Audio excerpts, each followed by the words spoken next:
ज्ञान दर्पण। एक नगर में 4 मित्र रहते थे। उनमें से 3 बड़े सिद्ध पुरुष के शिष्य थे। सिद्ध पुरुष ने तीनों को कुछ विशेष विद्या सिखाई थी जिनका उन तीनों को बहुत अभिमान था। उनका चौथा दोस्त एक साधारण व्यक्ति था, परंतु बहुत बुद्धिमान था।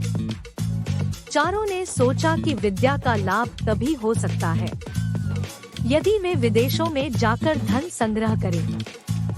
इसी विचार से वे चारों विदेश यात्रा को चल पड़े।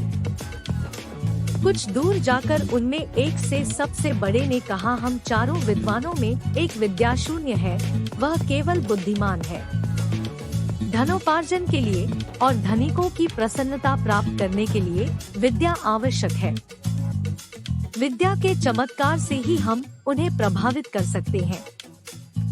अतः हम अपने धन का कोई भी भाग इस विद्याहीन को नहीं देंगे, वह चाहे तो घर वापस चला जाए। दूसरे ने इस बात का समर्थन किया, किंतु तीसरे ने कहा, यह बात उचित नहीं है।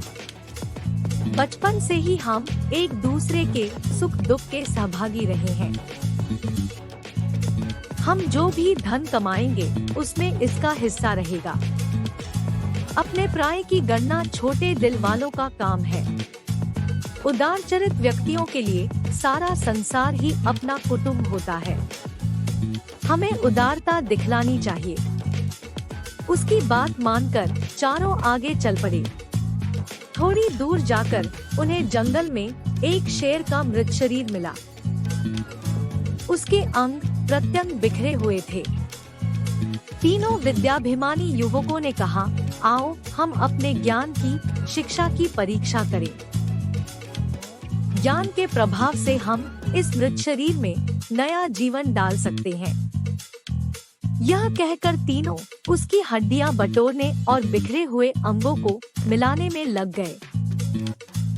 एक ने अस्थि संचय किया, दूसरे ने चर्म मांस रुधिर संयुक्त किया, तीसरा प्राणों के संचार की प्रक्रिया शुरू करने के लिए मंत्र उच्चारण करने लगा।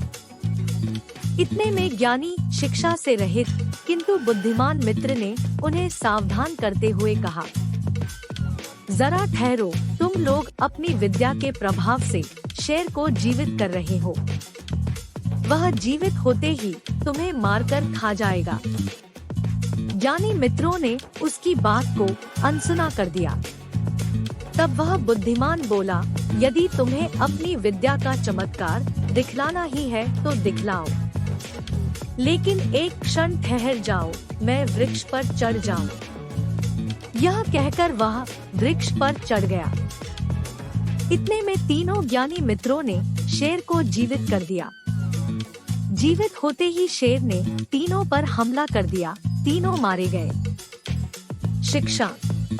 शास्त्रों में कुशल होना ही पर्याप्त नहीं है, लोक व्यवहार को समझने और लोकाचार के अनुकूल काम करने की बुद्धि भी होनी चाहिए। अन्यथा लोकाचारहीन विद्वान भी मूर्ख पंडितों की तरह उपहास के पात्र बनते हैं।